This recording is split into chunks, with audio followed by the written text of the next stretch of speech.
பேச வேண்டிய நேரத்தில் பேசலைன்னா என்ன நடக்கும்?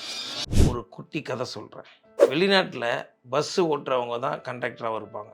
முன்னாடி ஷீட்டில் வந்து ஓட்டிகிட்டு இருப்பாங்க. அதே நேரத்தில் பணமும் கலெக்ட் பண்ணிகிட்டு இருப்பாங்க. அப்படி இருக்கும்போது பஸ்ஸு போயிட்டுருக்கு. ஒரு ஸ்டாப்பில் நிற்கிது. ஒருத்தர் ஏறுறாரு பஸ்ஸில். பஸ்ஸில் உட்காந்து டிரைவர் கேட்குறாரு, டிக்கெட்னு சொல்கிறாரு. அவர் சொல்கிறார், நான் டிக்கெட் எடுக்க மாட்டேன் அப்படின்னு கோவமாக ஒரு மாதிரி சொல்லிவிட்டு போய் உட்காந்துட்டார்.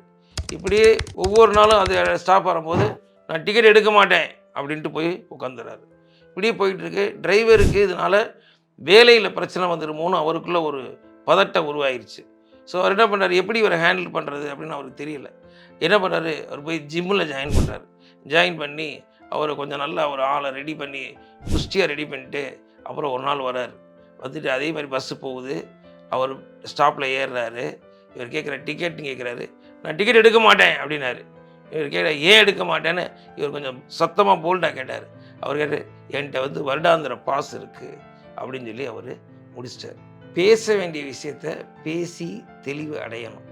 இல்லைன்னா டென்ஷன் தான். வாழ்க்கை பூரா டென்ஷனோடையே இருக்கணும். ஸோ பேச வேண்டிய விஷயத்தை பேசி தெளிவு அடையுங்கள்.